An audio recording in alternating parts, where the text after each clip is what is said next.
AFCRDTV, we're here at Amanda's Cruikshanks Lister Stadium following today's 4-1 defeat to Coalville, and I'm with the man of the match, Fernando Bell-Toxtle. Fernando, just not our day today, was it? What do you make of the overall performance? Obviously, first half was, I thought we were very, very poor. I thought first 15, 20, I thought I was very poor as well, including the whole team. Didn't keep the ball at all. And then we got into the game towards the end of the second half, and we said at half time, we're well in this, like, we're lucky to be in this game 1-0 sort of thing. And second half, they came out the traps flying and we didn't. So when it happens, when you're playing a good team, yeah, you get punished. Well, let's take it back to that first half. And although Coalville were very good, obviously their league position shows, we did have a couple of decent chances on the break. What did you make of our counter-attacking? Because we did look a threat in the first 10 minutes or so. I thought we definitely had a threat. That's what we were saying at half time. Like, it was positive that we were 1-0 down, only 1-0 down, because obviously they were playing some good football.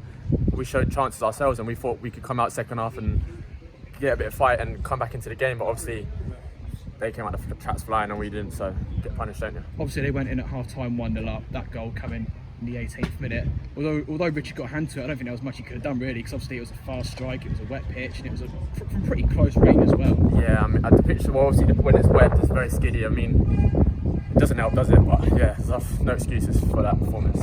What was the manager saying at half-time?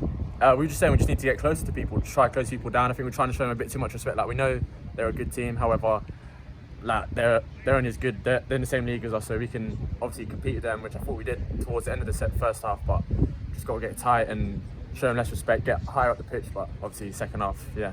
And obviously they went and got those 3 goals, and I think in fairness they were just 3 quality goals, weren't they? To be fair, yeah. With that, I don't know what his name is, but the left mid just cut in and just absolutely top bins it. Sometimes you got to hold your hand up to 2 goals, to good goals, but we could have prevented a couple of them today. And in fairness, we got ourselves a goal, and it was another from the set pieces. We're obviously very good on those set pieces. With Alex's header, what do you make of our goal? Yeah, I mean, we've got good delivery, got good quality in the team in terms of delivery with Luke, Ross, Slinny, who can whip him in, Jesse, and then obviously we've got a big, strong team in Bully, Jacko, Collard, Hughesley, Paddy, who can win headers. So it's good that at least we got a goal back. Brilliant. Well, thank you for your time and good luck for this coming Tuesday. Cheers, thank you. Right, thank you, Fernando. I'm now here with manager Andy Peaks. Andy, just not our day today. What was your overall view of the performance? Yeah, not good enough from the start to the end, really. No complaints from me. They were better man for man, collectively.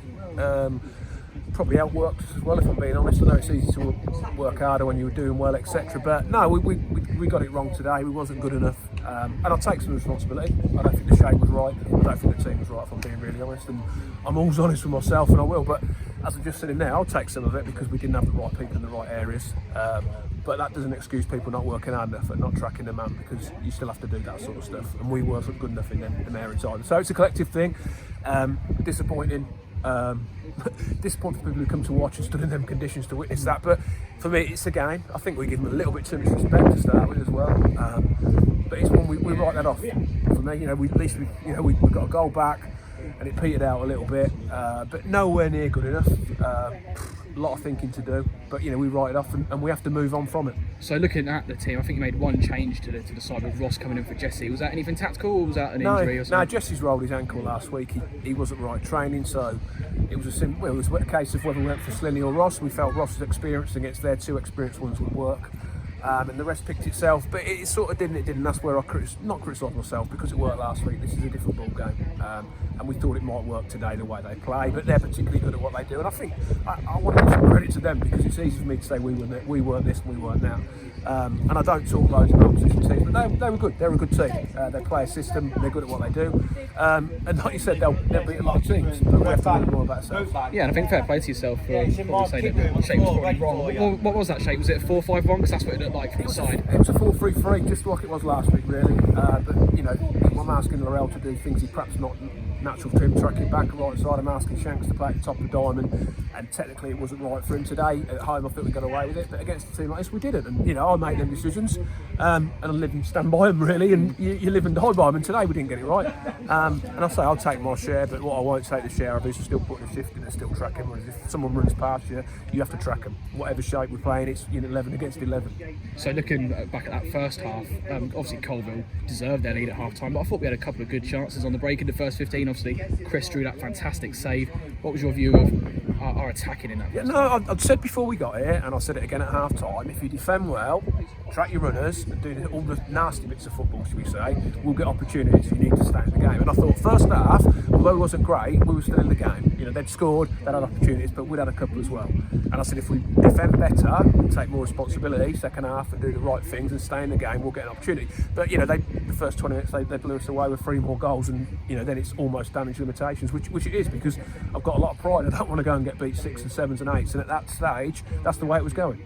And looking at that second half, obviously they did score another 3 goals, but they were, I'd say, more 3 fantastic goals rather than mistakes on our part. Yeah, they just got in too easy for me, Joe. You know, people not tracking the runners, not getting tackles in, and not doing the right things. And the boys will, you know, the lads will say, we haven't had many good players today. They can all play a lot better than that. And when you play against the club that are going as well as these are, and collectively you have 7, 8, 9 players nowhere near the standards they've set in the previous 5 games, it's going to be tough. And one positive we can take from today's game was the goal we scored. Obviously, we've scored from a lot of set pieces down the years, and it was a great delivery from Luke and top header from Husey.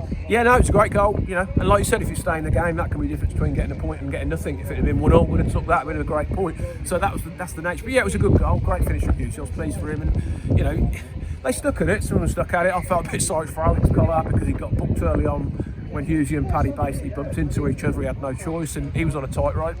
You know, used the experience, stayed on the pitch. We needed him. And you know, I never question them lads. You know, the commitment they show and whatever, the desire, and now they've got to bounce back from that now. And the good thing is we don't have to wait too long to get back to, or at least try and get things back to winning ways. Obviously, we've got a game this Tuesday night and a game next Saturday, both at home as well. Yeah, no, they come thick and fast. All tough games, as we know. But we have to concentrate on being better than what we were today, and you know, we'll get better results if you play better. You know, today was disappointing, very, very disappointing. Brilliant. Well, thank you very much for your time, and good luck this coming Tuesday. Thanks, Joe.